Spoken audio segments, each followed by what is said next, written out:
Hello viewers, কেমন আছেন সবাই? আশা করি সবাই অনেক অনেক ভালো আছেন, সুস্থ আছেন। আবারও আপনাদের মাঝে হাজির হয়ে গেলাম নতুন আর একটি ভিডিও নিয়ে। সবাই সঙ্গে থাকুন, দেখতে থাকুন। আশা করি ভিডিওটি ভালো লাগবে। আজকে আমরা এসেছি নারায়ণগঞ্জের বারোদি আশ্রমে। তো আমরা ঢাকায় গেছিলাম। ঢাকা থেকে ফেরার পথে আমরা এই মন্দিরটায় ঘুরতে গেছিলাম, যেহেতু আগে কখনোই যাইনি। আর বারোদি আশ্রমের অনেক ভিডিও দেখেছি, গল্প শুনেছি। এই জন্য আমরা ঢাকা থেকে ফেরার পথে একটু ঘুরে আসলাম। আমাদের হাতে সময়ও ছিল, এই জন্য যাওয়া মূলত। আর এই যে আমরা মন্দিরটার ভিতরে ঢুকে একটু ঘোরাঘুরি করলাম। ঘোরাঘুরি করে তারপরে দুপুরে খাওয়া দাওয়ার সময় হয়ে গেছিলো। তো ওখানে আমরা টিকিট কেটে প্রসাদ নিয়েছিলাম। আর মন্দিরে গিয়ে প্রসাদ না নিলে তো হয় না, মানে ভালোই লাগে না। আর এই যে এখানে কবুতরগুলো অনেক সুন্দর, ওদের খাবার দিচ্ছিল সবাই। এই জন্য ঝাঁক বেঁধে এসে খাবারগুলো খাচ্ছিল। অনেক কবুতর আছে, আর যখন আসে ওরা একসঙ্গে আসে, আর যখন উড়ে যায় তখন একসঙ্গেই উড়ে যায়। দেখতে খুবই ভালো লাগে। তো আমরা প্রথমে মন্দিরে গেছিলাম, গিয়ে একটু ঘোরাঘুরি করে তারপরে ওখানে প্রসাদ নিয়ে তারপরে বাকি মন্দিরগুলো ঘোরাঘুরি করে তারপরে এসেছিলাম। আর আমরা গেছিলাম তখন হালকা হালকা শীত ছিল, অনেক আগেরই এই ভিডিওটা। তো আমরা এই যে প্রসাদ নিয়ে খাওয়া দাওয়া করে তারপরে এই দিকটায় আসলাম, যেখানে ভোলানাথের মূর্তিটা ছিল। অনেক ভিডিওতে দেখেছি ভোলানাথের এই মূর্তিটা। তো দেখতে খুবই ভালো লাগতেছিল। পুকুরের মাঝখানে বাবার মূর্তিটা ভোলানাথের দেখতে অনেক ভালো লাগছিল। আর অনেক ভিডিওতে বা দেখেছি এই মূর্তিটা আমি। তো এই জন্য।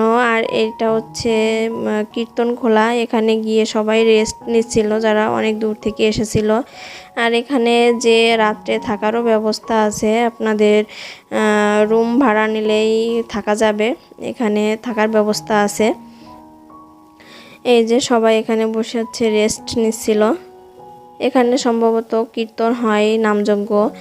আর এই যে এখানে কিছু বাবা লোকনাথের মানে কিছু মুহূর্ত তুলে ধরা হয়েছে। এই মূর্তিগুলো দেখতে অনেক সুন্দর লাগছিল। এই পাশে আবার এই যে রাধা কৃষ্ণর কিছু লীলা মুহূর্ত এখানে চিত্র তুলে ধরা হয়েছে। এগুলো দেখতে অনেক সুন্দর ছিল। আর মানে পুতুলগুলো দেখে মনে হচ্ছিল পুরো একদম জীবন্ত, এত সুন্দর করে তৈরি করা এগুলো। তো যারা আমার ভিডিওটি দেখছেন সবাই লাইক কমেন্ট করবেন। আর যারা আমার ফেসবুক পেজ থেকে দেখছেন তারা আমার পেজটিকে ফলো দিয়ে রাখবেন। আর যারা ইউটিউব থেকে দেখছেন তারা আমার চ্যানেলটিকে প্লিজ সাবস্ক্রাইব করে দেবেন। পাশে থাকা বেল বাটনটি অন করে দেবেন, যাতে পরবর্তী ভিডিও ছাড়ার সঙ্গে সঙ্গে আপনাদের কাছে নোটিফিকেশন পৌঁছে যায়। আর এই যে এখানে ভিতরে কিছু স্টল ছিল সন্দেশের। এখানকার সন্দেশ কিন্তু বিখ্যাত, আমরা কিনে এনেছিলাম এবং খেতেও খুব মজা। দুধের সন্দেশ, যেগুলো পেড়া সন্দেশ বলে। আর এই যে এখানে আমরা যেহেতু আমরা পুজো দিতে পারিনি, এই জন্য কিছু ধূপকাঠি এবং মোমবাতি জ্বালাইছিলাম, ধূপ এবং দীপ। সবাই যারা আসে তারা সবাই ধূপ এবং দীপ প্রজ্বলন করে।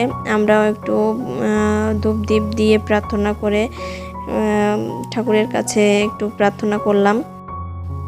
আর এখানে কিন্তু অনেক দূর দূরান্ত থেকে ভক্তবৃন্দরা আসে। কেউ কেউ এসে রাত থাকে, আবার কেউ কেউ এসে ঘুরে চলে যায়। তো আমরা যেহেতু ঢাকায় গেছিলাম, ফেরার পথে আমাদের রাস্তার মাঝখানেই আসতে বাদে, এজন্য আমরা ঘুরে আসলাম। আসলে সেজেপুরে কখনো যাওয়া হয় না কুমিল্লা থেকে, যেহেতু অনেকটাই দূরে। তো ঢাকা থেকে ফেরার পথে আমরা ঘুরে এসেছিলাম। আর যারা এখনো যাননি এখানে, সবাই যে একবার হলেও ঘুরে আসবেন। অনেক সুন্দর একটা জায়গা। আর মন্দির মানেই তো, মন্দিরে গেলে দেহ মন সব পবিত্র হয়ে যায়, নিজের ভেতর একটা ভালো লাগা কাজ করে। এখানে যে আশেপাশের যে বিল্ডিংগুলো দেখা যাচ্ছে, এখানে সবগুলোই হোটেল টাইপের, মানে আশ্রমের ভেতরে যারা দূরের থেকে যায় তারা এখানে ভাড়া দিয়ে রুম বুক করে থাকে। আর এখানে যারা যাবেন অবশ্যই এখানকার সন্দেশ ট্রাই করবেন একবার হলেও, অনেক মজা খেতে সন্দেশগুলো। এই যে এটাও একটা মন্দির, তো আমরা এটা হচ্ছে এগুলো সবগুলো হচ্ছে লোকনাথ বাবার মন্দির। আর এখন হচ্ছে আমরা বেরিয়ে যাব, ঘোরাঘুরি শেষ, কারণ আমাদের আসতে অনেকটাই সময় লাগবে। এজন্য হচ্ছে আমরা ওখানে তাড়াতাড়ি ঘোরাঘুরি করে তাড়াতাড়ি বেরিয়ে পড়েছিলাম। আর এই যে এটা হচ্ছে শ্রী শ্রী লোকনাথ ব্রহ্মচারী বাবার সমাধি। তো এই মন্দিরটা হচ্ছে মনে হয় মেন মন্দির। তো আমরা এখানে একটু প্রণাম করে ঘোরাঘুরি করে তারপরে চলে আসছিলাম। তো সবাই ভালো থাকবেন, সুস্থ থাকবেন। আজকের ভিডিওটা এই পর্যন্তই। ধন্যবাদ সবাইকে।